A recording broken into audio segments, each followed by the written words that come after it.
It's Tiffy time. It's Tiffany Stratton. How are you? Good, how are you? I am excellent. Energy, love it. Oh, he's hyped up. I am hyped up. We're doing a lot of singing on the show this morning. I can't sing, so don't ask me, please. I can't either, but that's what makes it fun. Can you? I'm not singing. You're not going to sing? No. You wouldn't sing? No, if I I wouldn't. sing, you won't sing? I won't sing. I promise you. All right. Well, then that's not happening then. Yeah, it won't. I'm gonna. That's what she wants. Yes. Well, I'm not gonna have her do something that she doesn't want to do. I don't mind having a terrible voice and singing. It doesn't bother me at all. It bothers the people who have to listen to it, but it doesn't bother me at all. What would we sing? That was the question, because obviously I'm a lot older than you are. So songs that you like probably aren't songs that I like, and vice versa. That's very true. Do you know Sabrina Carpenter? You know what, Kelly, one of our producers, through Sabrina Carpenter, I was a big fan of her grandma. Was she the singer in the Carpenters? No. Oh, I don't think so. No? Then Small places. I've seen her 4 times, so thank you very much. I Where? have twin daughters, so I'm the cool dad who goes to the concerts. Heck yeah, I love that. do you like Cannibal Corpse or like No, Slayer I or don't know. anything like that? Slayer? I think I know of Slayer. My dad was actually in a rock band, so Wait, that was in, like, my dad is in a rock band. really? Mm-hmm. All right, so what are some songs that your dad sang? My dad was in a Kiss cover band, so a lot of Kiss, Megadeth, AC/DC. All right, so do you know any Kiss songs? Shoot. I mean, I do. I just don't know the names of them. Like, okay. Just ask me one. Like, Rock okay. and roll all night and party every day. I wanna rock and roll all night. Yeah, I know that song. You just sang. You're welcome. You literally wonderful. manipulated me into that.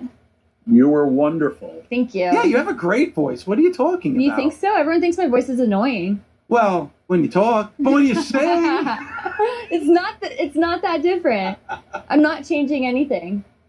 Well, that's why I wanted to talk to you, Tiffany, because you've been a frequent guest on the show, so thank you very much. You're welcome.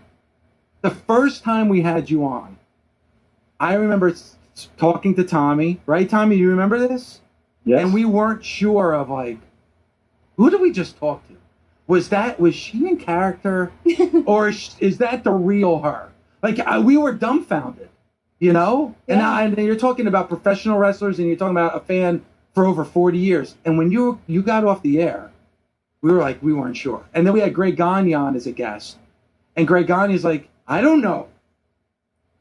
So, and he trained you. Greg knows. Yeah, Greg knows. He knows. Well, maybe he just didn't want to tell us. Yeah, I don't know. So I'm like, so now, like, listen, it's working for you. I can't connect with you as, like, good guy, person that's getting cheered. Yeah, I've heard you because- guys say this a couple of times. Yeah, probably more than a couple. Call him out on it, Tiff. Come on. Go ahead. I just, I got cheered starting in Australia, Mhm. and, it made its way to America. So why would I change anything? Why would I start acting different if, the mean girl persona is working and people are liking it and they're cheering me? I feel like the moment I do start acting like a good guy, I feel like that's when the people would turn on me and maybe start booing me. So why would I change anything? I feel like you're manipulating me right now. I don't know. I think that's a wonderful answer. Thank you. Also, because I always say, what got you to the dance? Why would you change that? Yeah. I love that answer of you, If and it's very, very authentic as well. From times interviewing, I remember the second time we interviewed her, and I was like, whoa, she's getting really good at interviews, but with us. Yeah. And I was also like, this character, not so much is it a character, but she's knowing who she was at a very, very young experience level in the industry. But that answer was fabulous, because it is true. If they're cheering for you when you're being a jerk, hey, they're cheering for you. That's their decision, not hers. And really, my criticism comes from connecting with the character that I first met and I first talked to, and that I first got attracted to watching on NXT. So I can't even really say it's a criticism. It's more of like, I connect to this side of you. Mm-hmm. And because I did so much, it's hard for me to connect to this other side of you. but you're just kind of being yourself. Right. And it's working. Right. If it's not broken, don't fix it. Nice. Double in your face. Yeah, basically. Can I ask 2 questions that I really want to ask? Oh gosh, sure. Number 1, your favorite moment in WWE. My favorite moment. It's a really good question. I've got a couple of really good moments in my short career. I have to say Australia was probably one of the best moments of my career thus far. Just having the crowd behind me in my first ever big PLE in a foreign country was such a confidence booster, and I felt it in the moment. It wasn't like I was blind to the crowd there. Like, I felt them cheering for me. I was like, this is my moment. I was waiting for me to get out the cage. And once I got out of the cage, there was like no nerves in me. I was full throttle, hitting everything that I was going to hit. And it was just such a transformative moment for me. I was so confident hearing the crowd behind me. And I actually heard it because, you know, you hear all these wrestlers and they're like, oh, I don't hear the crowd. Like, I'm so focused on wrestling and making sure I hit my stuff. So I was just so in the moment that day, and that changed me. It changed my mindset on wrestling and my career and my confidence. Can I just follow up? Can I follow up on that, Tommy? Because I know you had another question. Because I feel like, how did you feel when you were getting booed and people didn't like you? Your character, I mean. I felt like they were doing what I kind of wanted them to do, you know? So hearing the cheers, did that open your eyes to a completely different space in this industry by hearing the cheers? Yeah, 100%. And I kind of always wanted to be babyface. I always kind of wanted to embrace, you know, my gymnastics background fully and be able to do cool, like more of the cooler moves that I can do, which I still did it as a heel. However, like, I do think there's a lot more that I can do as a babyface and, you know, with the cool tricks and stuff like that. So, like, hearing myself get cheered, especially as somebody who's supposed to get booed, was definitely so eye-opening and changing for me. And it was such a good spot for me to be in because I was so new and, you know, like, they're kind of iffy of you once you first get called up. And that was kind of just like oh, okay, the crowd likes her, so let's kind of do something with her. That's awesome to hear. I mean, from someone who is an older wrestler, you got to experience something at a younger age where it's the sense of, when we all say, when it clicks and when the light bulb goes on. And when that happens, then you realize who you are and continue. And that's why her answer is now triple in your face, Dave Lagreca, for that stuff. And Bubba. Well, Bubba's not here. I know, but I'm just saying. Okay. And Bubba, too. All right. In your face, Bubba. Wow. Yeah. Okay. We'll play that for you. Shocker. I say that all the time, but I also say with a heavy tone in the front of it or on the back of it. I make fun of his weight. Yeah, I'm not even going to get involved. That's between them. Does that bother you, though? I mean, when you hear things and you hear the conversations and the talk and the chatter, does that bother you? Not really, because I do feel like once, you know, I go out there and I wrestle, I always shut everyone up. Like, I feel like people think that I'm just this pretty face and I'm just going out there and looking cute and hot in my pretty new gear, and that's all I care about. Like, I care about so much more. I care about getting better at my promos, getting better at my wrestling. So I feel like for the most part, I go out there and I prove everyone wrong.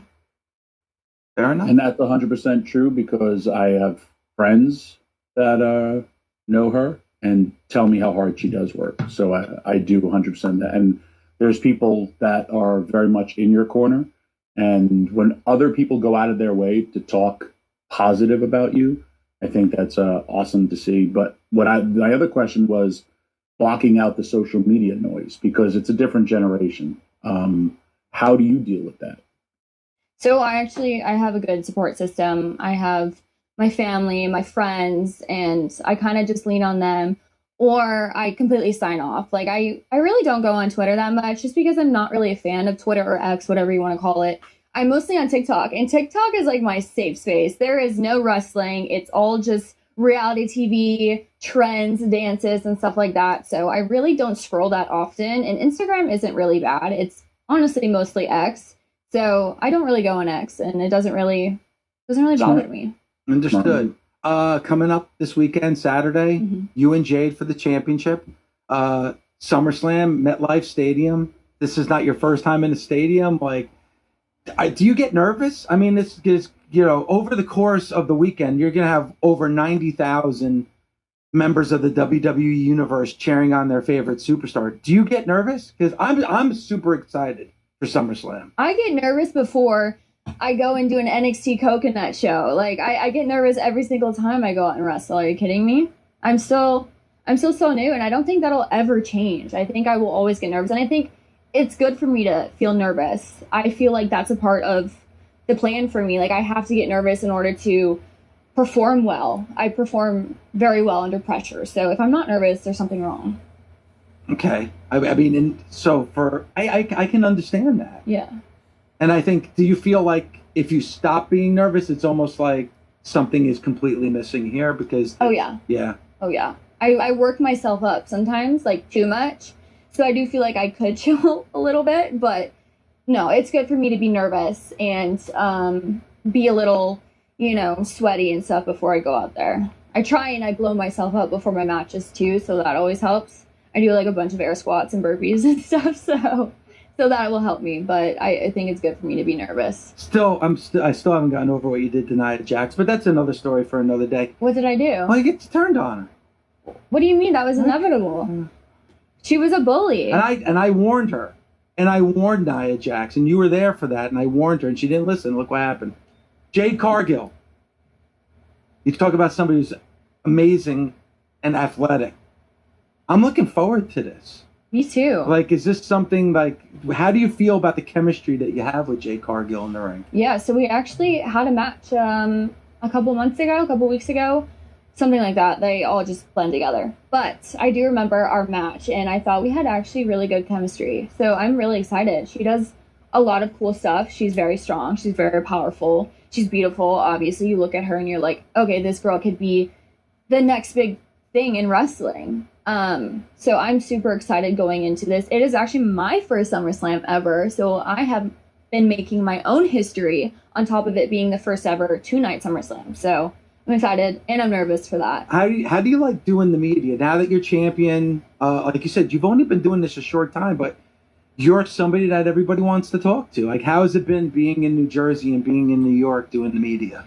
I can't lie. It was a little annoying waking up this morning at 5:30 and having to slap some makeup on and go talk all day. However, once I get rolling, I actually quite like it. Okay. I kind of like talking about myself. I got to be honest with you. I had to get up at 5:32, and I had to put gel in my hair to get ready for the day. But it was worth coming in to talk to you. No makeup? I don't do the makeup thing. Why not? Because, what could possibly... There's nothing I can do. Beautiful. Yeah, but there's nothing that's going to improve this. It is what it is. As you get older, you don't care. You care less and less. Yeah, I'm kind of getting there. Nah, you're please. You're like, it's not even, come on. It's not even a discussion. But you are enjoying it though, because this is the big city. It's New York City. Yeah. And then being a WWE superstar, this is part of the lifestyle. Yeah, actually, funny story.